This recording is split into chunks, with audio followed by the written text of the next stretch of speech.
Hey guys, we're here at the Impressions Expo in Long Beach, California. We are here at the Happy Japan TexMac booth. With us today is the one and only Taro. How's it going? Good, man. Taro, patches. Yeah. How do we sew them? Because I before I started coming to these shows and seeing this, I always wondered, how do they do that? Yeah, so what are we doing?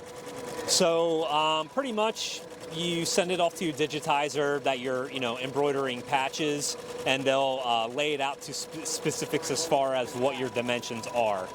From there, you'll run an underlay stitch to show where your patch is going to be.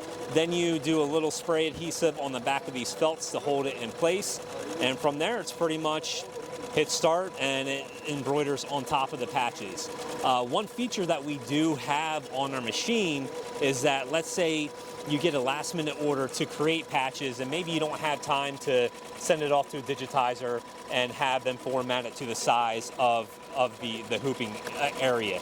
We have a multiplier function on our touchscreen that you can take a patch design and multiply it within the parameters of your hoop. So then that way it's basically taken care of in less than 2 minutes, what a digitizer does. Copied and pasted a bunch of times exactly. and put it on there. Yep. Wow. Hey, if you were using DecoNetwork, you could do the same thing, by the way. All right, Taro, I'm gonna break some rules. So, guys, I didn't know how this did it, but like Tara said, first you have it so that your outline. And then, so that could have been a square, could have been a lot of different shapes, whatever it is, it has to match up with the patch itself. Now, How was this made or cut? It was a roll, and then pretty much we use a little trace cutter. You change the size of it depending on what you need, and it's literally a little knife that goes in a circle and then cuts the piece out. Could I cut that with a vinyl cutter?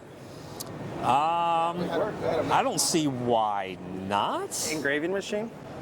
No. You're catching on fire, maybe. So again, you did that, and now it's a puzzle piece, right? Yeah. You just get that nicely laid where it is, and we've got a little play, obviously, right? Because we're going to go a little bit over the outside. Yep. Should most patches always have that ring? Because I typically see it. Yeah, I mean, you definitely want that patch look. That's what we're going for, right? And if you're doing heat presses and stuff like that on hats, they always have traditionally an outline. So then that way it comes like it's been stitched just like so. What you do want to make sure is if you're doing something like this, you let your designs all stitch out before you take any of it out. Because let's say if you start taking these patches out as it goes, you're actually changing the integrity of this. Therefore, it's going to shift everything else behind it, and so it's not going to line up properly. So just make sure you're really patient, and when these stitches these patches are getting done, because you want to make sure everything gets stitched out before you do take it off. Good tip, because I would have been the idiot that starts pulling. Look, we made it, and then it's like a shower curtain material, isn't it? Yeah, pretty much. When it comes to patches, obviously digitized, are these going to be, do they have an adhesive, or could these be heat applied? Does it have to be sewn? Does it just matter what material we're using? What's the trick there? Yeah, so what you're going to do is there is no official way of having the adhesive on the back ready to go as soon as it's done, because as you're doing this, obviously you're getting stitching from the top and the bottom, so it'll just enclose everything. So once you're done stitching out your patches, you take them off, clean off the back of them, and whatever really works for you, whether it's spraying some adhesive on, applying it on there, and then heat pressing it onto something like a traditional heat press or whatever it may be. And that's becoming way more common, right? Just do that spray adhesive. It works. Yeah. The presses, especially, I have like a Hotronics 360 IQ in that bottom heat. I've really seen that for patches help, just having the heat on the two sides. Yep. But really, like any machine can really do patches. You just have to have the right liner and things and understand the steps. Yes. And it's just going to haul up the machine a bit because most patches have a lot of stitches. Exactly.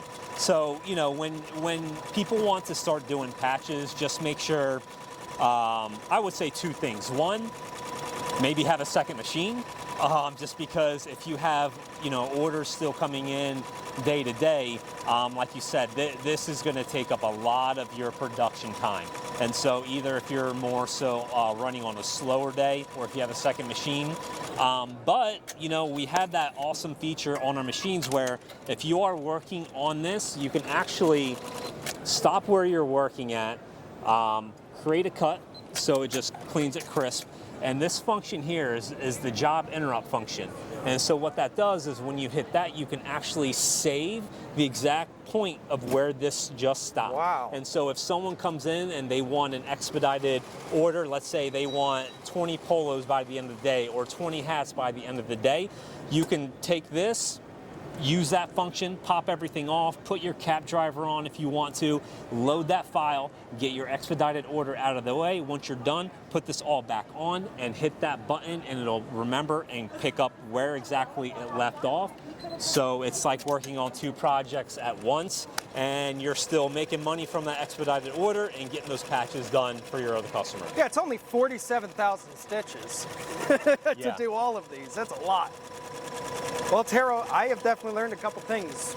You're telling us, and I tell you, until you said it, I was about to just start plucking these out. Oh, look at this is cool, but it definitely makes sense.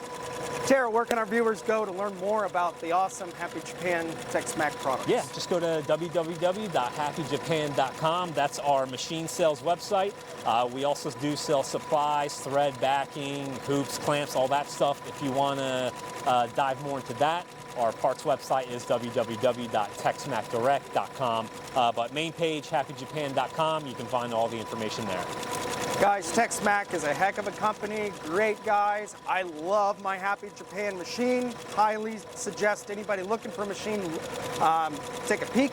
You really can't go wrong with any Japanese-made machine. Some of the others I don't love, but yeah, guys. Check out happyjapan.com and the TexMac team will take care of you as they are the exclusive dealers for the entire United States when it comes to Happy Japan products. And these machines have been around for 50 plus years. So it's not like this is a new thing that's just popping up. So Tero, thank you so much. Thank you. Check out TexMac, guys.